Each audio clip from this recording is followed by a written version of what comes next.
Alright everybody, welcome back to another Xvault gaming video. Xvault here, and yes, we couldn't just contain ourselves, could we, Xbox community? We have to have another episode of the Salty Batch Files in regards to the theme of Stellar Blade, because the salt doesn't stop. We have the newest PlayStation console exclusive hitting this week, so let's go ahead and have some more fun and open up the box of salt that is the Xbox community complaining about Stellar Blade. So, without further ado, let's go ahead and jump to it.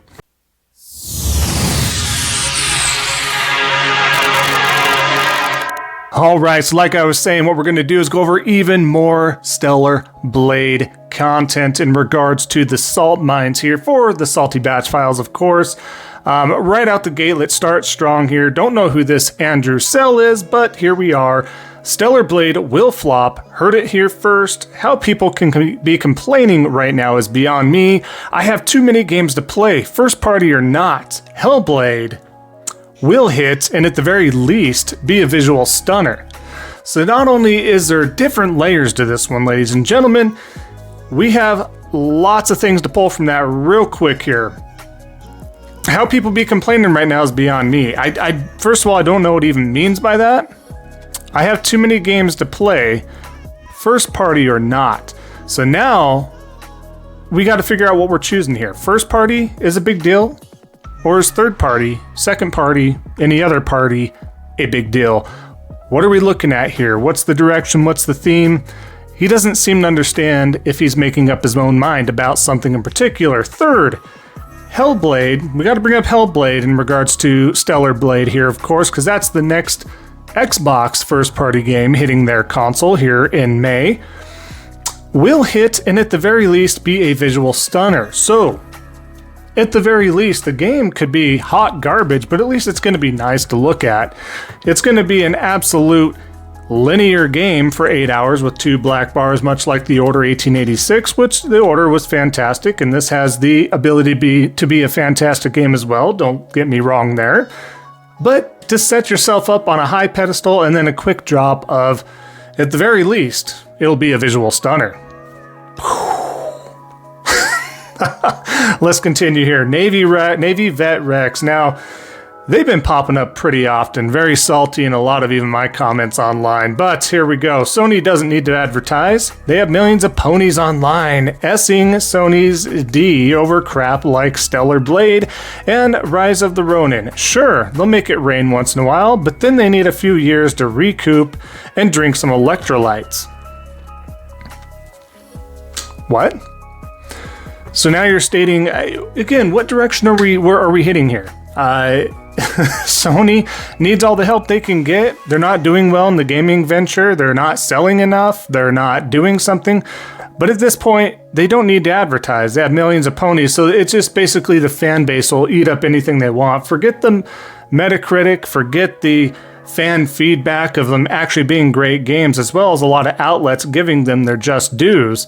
It's just due to Sony fanboys lapping it up. No, lapping it up is accepting the mediocrity that Xbox has given you for years and years, and well over a decade at this point. But sure, that's the reason why. And then now you're trying to make an analogy in regards to they've put out so much content, now they have to wait to create more first-party content. Is that what you're getting at? What's been Xbox's excuse this whole time, sir? Yep. Tons of L's. Doesn't make sense. What are we doing here? It takes me a minute to even compartmentalize what you're saying here. That's how off base this is, but let's continue, of course. Starcasm, get your hand lotion now because the ponies is gonna buy it all up when Stellar Blade drops. Again, we mentioned this in the last video. This is not the first attractive protagonist, whether it be male or female or robot, whatever you want to put out there, whatever your thing is. This isn't the first time. All right, this isn't the first time, this isn't going to be the last time, and that's not the only reason this game is going to sell. The demo's been out there. People got their hands on it, I got my hands on it, it runs smooth, it looks good, it performs well. It's going to be a really good game, and deservedly so, but yes, keep those excuses coming as to why the games sell, as opposed to games not selling because of this thing called Game Pass. But let's keep going here, of course. Now, everybody's favorite here, aside from Colt Eastwood, Kareem. We can't get enough of Kareem here. So he, of course, states a very lucrative point of a video here, puts a stopping point on here, which again is weird. A couple videos ago, like I said, he has a thing for Aerith Gainsborough's feat in Final Fantasy VII Rebirth on the beach. But here we have another picture where he stops it here. Of course, PlayStation fans are telling me this is Game of the Generation. Nobody said this was Game of the Generation, first of all. In fact, in my opinion, I truly feel, as good as Dragon's Dogma was in a way, number 2, I really feel at this point in time, still, Final Fantasy Rebirth will be my top pick for Game of the Year of what would be announced at the award shows. Now, that being said, this is just weird. And then on top of that, let's not forget that he had his own thing on his channel where he went around campus in New York again, doing this weird thing and asking women about Stellar Blade and how it depicts things. And again, this is a whole other can of worms. And really, I'm sure cherry picked some of the responses he had received, I'm pretty sure. So really pathetic, really trying to take away from what is a great game in its own right for a myriad of reasons. And again, this is not the first time that we're seeing an attractive protagonist, regardless of gender, regardless of the autonomy, regardless if it's a robot, regardless of whatever, right? Really bizarre behavior, but again, anything to shill for Microsoft and anything to get those sheep to follow his failing of a YouTube channel, of course, and of course on social media. So that being said, let's continue here. Colby Hunter's a new one for me here, but when are you releasing Stellar Blade to Xbox? Quick one here, Colby. It's not. Again, not anytime soon. If it is, 3 to 5 years minimum, sir. If you want a real answer, 3 to 5 minimum. If you really are interested in great AAA games or great experiences, I advise you also have a PlayStation 5 in your household if you don't want to wait. That is just the way to do this, of course. Let's keep going. Gaming Grifter. Oh, Gaming Grifter, man. Alright, Stellar Blade is literally a cross between DOA and a Souls game, where the main character is sexualized to cover up the lackluster story.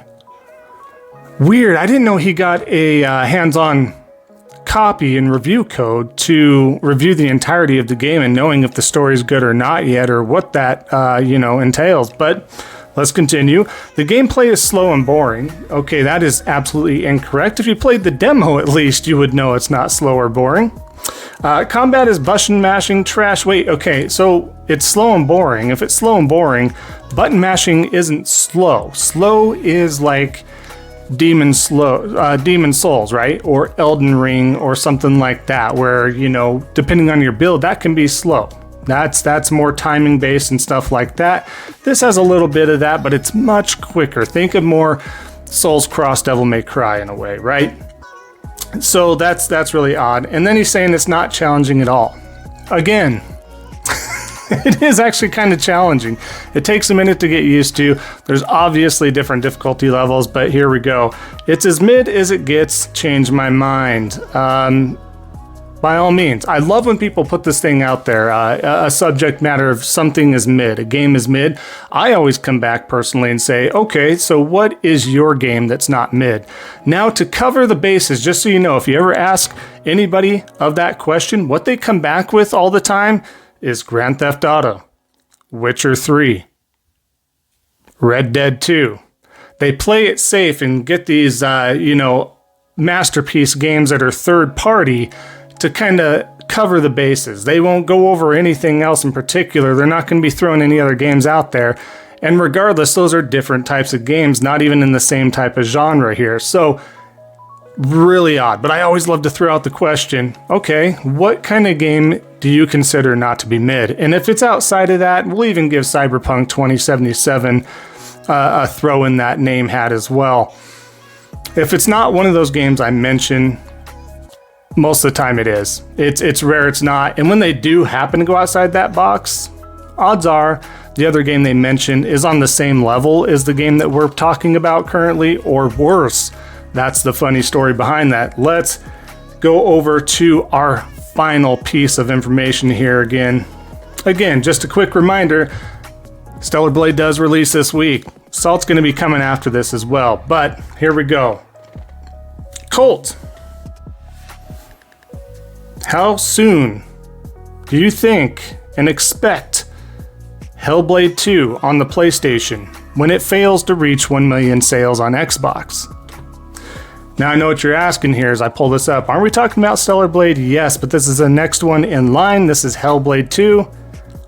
And they're bringing this up a lot because they need something to combat Stellar Blade. So in his response, which I have to give a little bit of credit here, every once in a while he wavers, right? Hellblade 2 will be available on Xbox, PC, and Game Pass. Has to throw that out there. It'll be on PlayStation later, regardless of sales. He happens to be correct here. At least he has to be honest, because if he's going to respond, he has to be at this point. If he turned around, people would bookmark this like crazy and say, wait a minute, you said it wasn't coming to PlayStation. Odds are it's coming to PlayStation a year later, maximum. Possibly less, just depending. But we're looking at a year later. So, just kind of wanted to end that with that. Of course, Hellblade is going to be the combative talk here until it actually releases, and they're going to be doing a lot of comparisons, both female protagonists, both in a way first party games or at least console exclusive games, right? All that good stuff there. But wanted to end the video there, of course, and I would love to hear what you all think about the Stellar Blade controversy that's been going on. Seeing the damage controlling going on, like I said, we're going to see a lot more, of course. That being said, thank you all so much for sticking around for the entirety of the video. I appreciate it so much. You guys are phenomenal. We continue to kick butt. We're growing and growing, getting ever so closer to the 2,000 subscriber goal. So if you haven't already, definitely leave a like, comment down below. That helps out the algorithm so much for me. As well, if you haven't already, definitely consider subscribing. That also helps me out as a small content creator so we can create more content, get it out there, put the truth out there for you all. I appreciate you all appreciating the truth from me, and I appreciate the patience. Let's see if I can say appreciate a few more times. That being said, enjoy the rest of your day, everybody, and remember, don't be a salty batch. And we'll see you guys next time on the next Xvault gaming video. And until then, take care.